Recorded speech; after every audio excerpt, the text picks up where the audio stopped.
Hi மக்களே வணக்கம். இன்னைக்கு எபிசோடில் முத்து சீதா பார்க்குறாரு. பார்த்துட்டு ஏன் சீதா இப்படி பண்ணுற, உங்கள் அக்கா வந்து ரொம்ப கஷ்டப்படுறா, நீ ஏன் அவ கூட பேசாமல் இருக்க, நீங்கள் ரெண்டு பேரும் ஒன்றா பிறந்தவங்க தானே, அவளை பற்றி உங்களுக்கு எதுவும் தெரியாதா, என் மேலே எந்த தப்புமே இல்லை சீதா, நான் எந்த தப்புமே பண்ணல, உனக்கே என்னை பற்றி தெரியும், நான் மனசை வச்சு விடுறதும் எந்த செயலும் செய்ய மாட்டேன், லெஃப்ட் அண்ட் ரைட்டே நேரில் பேசிடுவேன், உள்ள ஒன்று விஷயம் வெளியே பேச மாட்டேன். ஆனால் அருணுக்கு வந்து ஆரம்பத்தில் எனக்கு பிடிக்காது, ஆனால் அருணுக்குமே எனக்கு பிடிக்காது, ஆனால் உனக்கு அப்படி கல்யாணம் ஆயிடுச்சு, நீ வந்து உன் புருஷன் பேசுதான் கேட்கணும். ஆனால் சத்தியமாக சொல்கிறேன், நான் எந்த தப்பும் பண்ணல, ஆள் வச்சு நான் அடிக்கல சீதா, நம்பு, அதுக்கு எனக்கு டைம் கொடு, நான் வந்து நிரூபித்து காட்டுறேன், என் மேலே தப்பு இல்லைன்னு அப்படின்னு சொல்கிறாரு. நான் வந்து உங்கள்கிட்ட பேசுனது தான், எதுவும் அருண்கிட்ட நீ சொல்லாத, தயவு செஞ்சு மீனா கிட்ட மட்டும் பேசு, அவளுக்கு ஒரு உடம்பு சரியில்லை அப்படின்னு சொல்கிறாரு.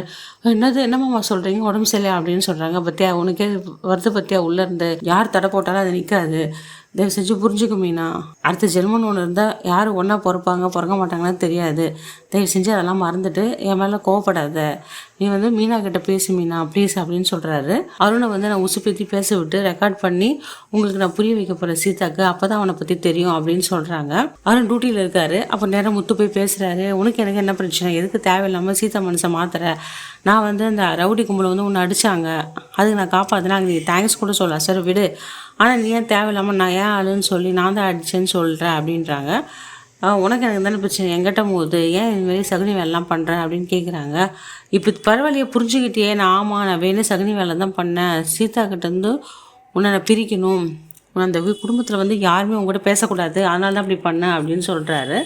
எனக்கு உன்னை கண்டாலே பிடிக்கல, நீ வந்து ஒரு ரவுடி, நீ வந்து ஒரு குடிக்காரன், அதனால் உன்னை எனக்கு சுத்தமாக பிடிக்காது, நீ என்ன தான் பண்ணாலும், அதனால் அந்த வீட்டில் இருக்கவங்களும் ஒரு மனுஷையும் நான் மாற்றுவேன்.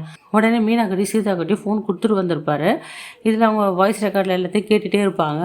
உடனே முத்து வந்து ஒரே சிரிச்சிட்டே இருப்பார். என்ன பைத்தியக்கார மாதிரி சிரிச்சிட்டு இருக்கேன், நான் என்ன சொன்னேன் காமெடியாக பண்ண சிரிச்சிட்டு இருக்கேன்னு. ஆமாப்பா காமெடி தான், இப்போ தரமான சம்பவம் நடக்க போகுது, கொஞ்சம் அங்கே பாரு வெடிக்க அப்படின்னு சொன்னோடனே கார்லேருந்து சீதாவும் மீனாவும் இறங்குறாங்க.